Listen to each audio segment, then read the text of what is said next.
mas lalala pa ang gutom ng mga Pilipino sa panahon ni Marcos. Okay? Eto, tingnan po natin ha. Nakuha ko po ito sa post sa Facebook ni Sas. Okay, ang galing talaga nito si Sas. Actually, karamihan ng nako, balita wala na sa mainstream media, walang kakwenta-kwenta ang balita ngayon sa mainstream media. Parang iwas pusoy parati. Purong gusto nilang balita, puro patayan. Pero ito, kay Sas, thank you Sas, ang galing mo talaga. This graph shows a comparison of hunger incidents of households in 4 areas as per SWS. Okay? Hindi po Duterte ang SWS. Alam nyong lahat yan. Okay? SWS. Kayo na humusga kung kanino yan. This shows the level of hunger during the 3rd March of each president. Okay? Ito yung pangatlong taon sa buwan ng March. Pangatlong taon sa buwan ng March. Bakit po? Very important yan sa usapin. Ito po yung papasok tayo sa midterm election. Okay? March is SWS last survey before the midterm elections. Bahala na po kayo mag-judge. Yan ang sabi ni Sas. Okay? Eto, tingnan natin. Yung dilaw, dun sa mga dilawang tae, eto yung panahon ni Pinoy. Yung green, panahon ni Tatay Digong. Yung pula, panahon ng rebelde. Panahon ni BBM. Okay? Ilan ang hunger percentage nung panahon ni Pinoy sa NCR? 21.7%. Ng panahon ni PRRD, 11.7%. Diba? Busog. Busog ang tao nung panahon ni PRRD. Ngayon, busog sa droga. Panahon ni BBM sa NCR, 28.3%. NCR pa lang yan ha. Nung panahon naman, same thing ha. Sa Luzon naman, sa Luzon tayo pumunta, 14% ang gutom nung panahon ni Pinoy, 10% lang nung panahon ni PRRD, at 24% nung panahon ni BBM. So sa Metro Manila, NCR at sa Luzon, gutom ng panahon. Top ranking ka, Marcos. Ibang klase ka. Eto na, dito nadali ng husto. Sa Visayas, 33% gutom. Alam nyo kung ba't importante ito? Ito yung posibleng baluarte ng mga Duterte. Gutom na. 33% gutom nung panahon ni Marcos. 15% lang nung panahon ni Ninoy at 10% lang ng panahon ni PRRD. Sa Mindanao, eto, mas gutom nung panahon ni Pinoy. Hindi ko alam anong ginawa mo nung panahon mo, Pinoy. Bakit ginutom mo taga Mindanao? 6% lang ang gutom nung panahon ni PRRD. At nung panahon ni Marcos, 27%. May kwento ko sa inyo. Noong mag-e-election pa lang, marami sa inyo galit na galit sa akin at kay Banatbay. Galit kayo sa Banateros. Bakit? Minumura nyo kami. Marami sa inyo. Bakit? Bakit hindi namin sinusuportahan si Sara at saka si Marcos kasi sila tandem? Kami po, Sara kami, pero ayaw namin kay Marcos. Minumura nyo kami ng kung ano-ano. Sinasabi nyo hindi kami tunay na DDS. Diba? Tapos, sinabi ko kay Banatbay yan. Sabi niya, hayaan mo lang. Hindi ko makakalimutan yung payo niya sa akin. Hayaan mo lang sila. Kasi kung manalo si Marcos, ano sabi niya? Magugutom ang mga Pilipino. Pag nagutom yung mga Pilipino, yung mga nagmumura sa atin, magiging kakampi natin. At ang mumurahin nila, hindi na tayo. Si BBM na. Guaranteed yan. Sabi, antayin mo lang, magugutom ang Pilipino. Nostradamus ata yung kapatid ko. May manghuhula ata to si Banatbay. 3 years after, gutom na ang Pilipino. 3 years after, yung nagmumura sa amin, kakampi na namin. Ang minumura si Marcos na. Nang katotoo lahat. Alam mo, pag nag-a-attend kami ng rally at nag-i-speech kami, alam mo lagi kong tanong, taas ang kamay nung mga nabudol. More than half nung mga taong nakikinig sa amin nabudol. Taas ang kamay nung mga nabudol ulit. Pangalawang tanong ko, ayaw na kay Marcos. Ay, nagsigawan ng tao. Halos itaas pati paa. Ganun po nangyari. Ganyan po kabudol si Marcos. Gutom. Isipin nyo ha, third year, baha ang ayuda ni Tambaluslos. Panahon ni Duterte, walang ayuda.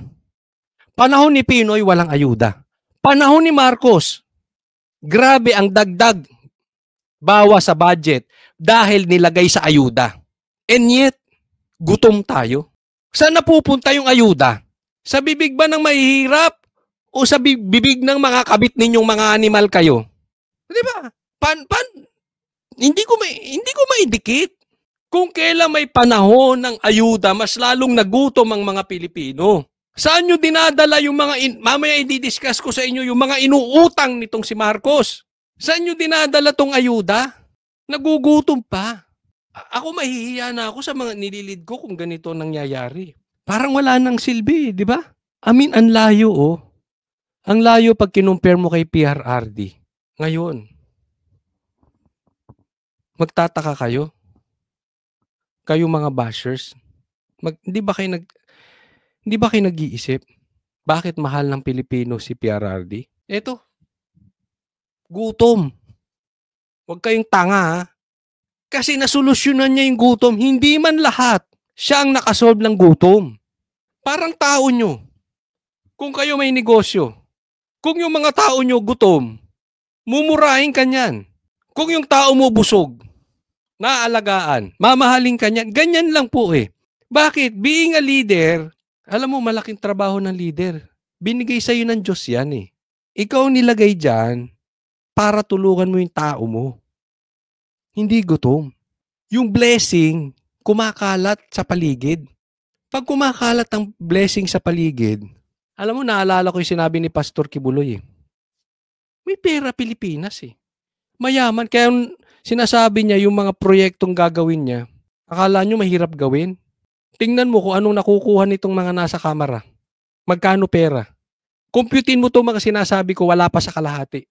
Ibig sabihin, kung hindi ko rakot, maraming proyekto eh. Tingnan mo yung nagawa ni Pastor Kibuloy sa Kingdom, sa KOJC. Bakit ganun kaganda? Hindi kinukurakot yung pera eh. Meron po tayong pera. Ang problema, hindi marunong yung leader natin. Nagtataka naman kasi ako sa inyong mga Pilipino. Hindi ko po kayo sinisisi ha. Nakatikim na tayo ng maayos kay PRRD. Sana naman natuto na tayo na gusto natin yung ala PRRD. Pero wala tayong sisihan, okay? Magkakasama na tayo ngayon. Basta binabanggit ko lang po sa inyo, ha? Huwag na po tayong magpabudol, okay? Sana suportahan natin ng straight PDP kasi ako naniniwala ako, yung gutom ng Pilipino lalala pa. Bakit? Meron ba silang proyekto? Meron silang significant na ginagawa para mawala ang gutom ng Pilipino? Look at their efforts kung paano nila idiin ang Duterte. Kung ganyang katikas yung mga leader ni PRRD, parang si Torre, yung paano kinidnap si Tatay Digong papuntang Netherlands. Kung ganyan sana katikas, yung gagawin lahat, maalis lang ang gutom ng Pilipinas, minamahal sana ng taong bayan to si BBM. Pero hindi. Yung efforts nila sa pabahay, sa gutom, sa pagsugpo sa krimen, wala. Kita nyo, full effort sila pagdating. Ipitin ng Duterte, ipitin ng mga vloggers ng Duterte. Next topic po tayo. Ito, BBM. Malapit nang ilaglag si Torre. Ba't ko nasabi yan ito? Tingnan ninyo, ha? Ito, pinost ni Ma'am Ina Mortel. Ayan, ha? Pinost niya. Shinare niya, nakita ko. Dahil ito pinost ni Edwin Zamora. Hindi ko po siya kilala pero ang ganda ng pagkakapost mo dito, Edwin Zamora. Shoutout sa iyo at Ina Mortel. Sabi niya, you never know who to trust. Tingnan mo. Pinagamit na lahat ni Pastor Kibuloy ang jet plane, helicopter, SMNI sa campaign ni Junior. In the end, siya pa tinuklaw. Let this be a lesson, mga kids. Maganda yan. Isipin mo ito. Alam ko yung lugar na yan eh. Kasama ni Pastor Kibuloy si BBM. Yung nasa baba, sa your lower left ng picture, Yan yung hangar. Sa likod po yan, kung saan, ang likod din yan, airport na. Andyan yung mga jet plane, helicopter, mga big bike ng KOJC at ni Pastor Kibuloy. Yan. Nakita po namin yan in person. Pinakita sa amin, hindi tinago. Andyan sila. Pinagamit yan ni Pastor Kibuloy kay BBM. May magkausap sila. Sa katunayan, may mga pictures pa sa loob yan nakita namin. Ganyan po katraidor tong si BBM. Kaya ikaw, Tore, huwag mong isipin na hindi ka ilalaglag ni BBM. Isipin mo kung ano ang laking naitulong ni Pastor Kibuloy kay Marcos. And yet, nilaglag siya. Isipin mo, wala ka sa kalingkingan ng naitulong ni Pastor Kibuloy kay BBM. Nilaglag pa siya. Tore, wala sa kalingkingan yung naitulong mo kay BBM. Pon ka lang. Ha? Pon. Utusan ka lang niya. Eto, sila Pastor Kibuloy, malaki talaga na itulong. Si BP Sara, ang laki ng naitulong kay BBM. Trinaydor pa. Malaki ha. Si BBM, hindi magiging presidente yan if not for Vice President Sara Duterte. Yung tatay nila, ang laki ng naitulong ni PRRD. Anong ginawa? Kinidnap, pinadala sa Netherlands. Ang laki ng pakinabang ni BBM. Even the whole family, ang laki ng pakinabang kay Tatay Digo. Anong sinukli? Kinidnap. Anong sinukli kay Pastor Kibuloy? Pinakulong. Anong sinukli kay BP Sara? Pina-impeach. Ano pang sinukli kay Pastor Kibuloy? Ginugurgur ang SMNI. Mamaya i-discuss ko po sa inyo. Ganyang katraidor tong tao na ito. Ngayon, Tore, tingin mo nakasandal ka sa pader ngayon? Ngayon pa lang, mag-open ka na ng offshore accounts. Kasi lulubog at lulubog din to si BBM. Wala namang taong forever eh. Wala. Wala ako nakita hanggang ngayon buhay pa. Mamamatay at mamamatay din yan. Parehas natin lahat.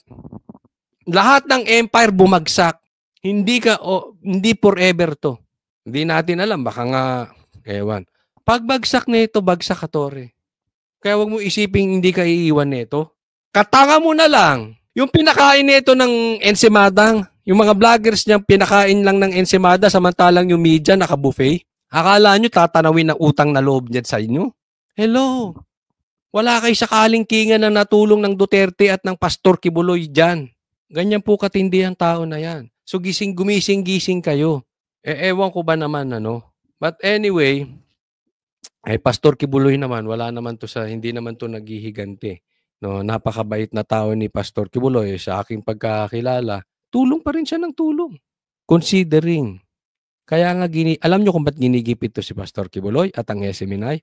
Kasi alam niya malaki ang matutulong sa Duterte, sa Team Duterte. So kung alam ni BBM na malaki ang matutulong ni Pastor Kibuloy sa Duterte at sa Team Duterte, ibig sabihin natulungan siya. Nagigets nyo? Kaya nga ginigipit eh. Alam niya yung capacity ni Pastor Kibuloy. And yet nilaglag. Ikaw pa.